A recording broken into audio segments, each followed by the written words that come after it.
Γεια σας gamers, περιμένετε να πω F-Mine Player εδώ, όχι, sorry, περιμένετε να πω Mine Player εδώ, αλλά δεν θα το πω γιατί αγόρασα το Minecraft και από σήμερα λέγομαι F-Mine Hero και αυτό είναι το καινούργιο μου skin. Ναι, αυτό είναι ένα redstone tutorial για να σας δείξω έναν αυτόματο ψίστη αγελάδο, βασικά όχι τελείως αυτόματο, αλλά τον λες αυτόματο. Και ας αρχίσουμε να τον χτίζουμε.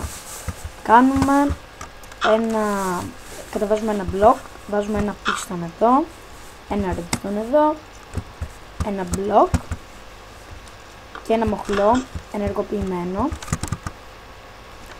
ώστε να υπάρχει ένα μπλοκ που να είναι έτσι. Ναι.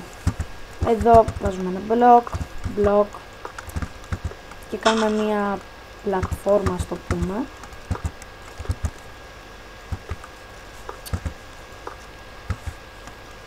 Κάπως έτσι. Εδώ βάζουμε δύο γυαλί. Εδώ νόπα, κάτι ξέχασα να πάρω, sorry, ένα dispenser,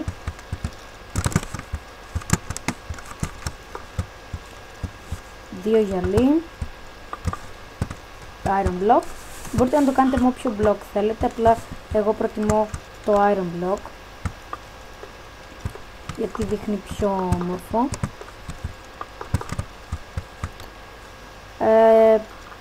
Δύο γυαλί, iron block, δύο γυαλί, iron block,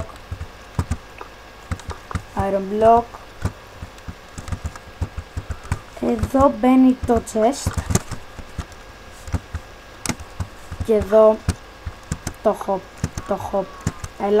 hopper. Αν δεν ξέρετε πως το έκανα αυτό, shift πηδάω και βάζω το hopper.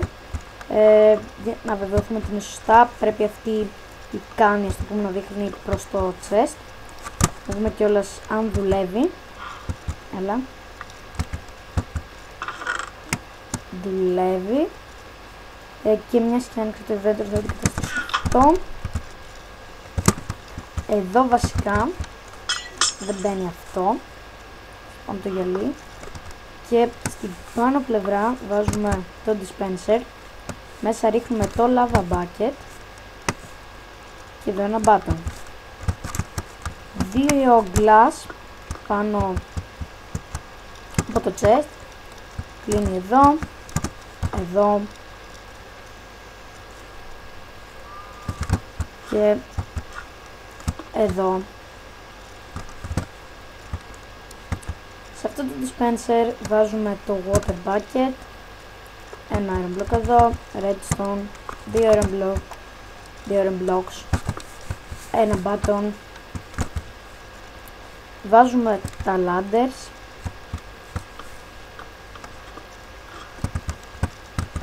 Εδώ θα βάλω ακόμα ένα glass γιατί θέλω να βάλω μερικές μεγάλες αγελάδες εδώ. Όπα.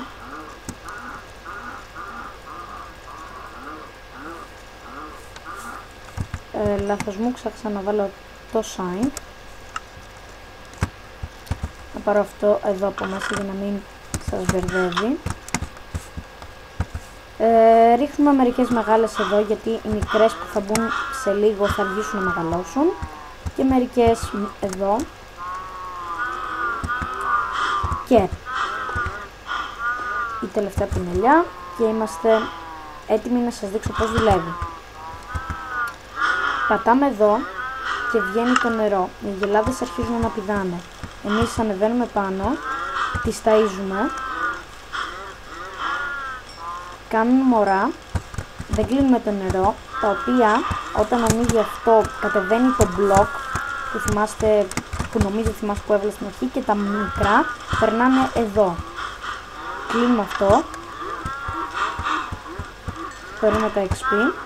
Και εδώ πέρα όπως βλέπετε υπάρχουν και μικρές και μεγάλες και όταν μεγαλώσουν οι μικρές ουσιαστικά πατάμε αυτό και βγαίνει λάβα και αρχίζει να καίει τα κεφάλια, και αρχίζει να καίει τα κεφάλια μόνο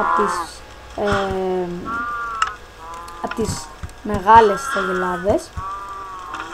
Και το ψημένο, το stick και το steak και το leather πάνε εδώ. Αυτό ήταν το redstone tutorial. Ελπίζω να σας άρεσε και μέχρι την επόμενη φορά τα λέμε.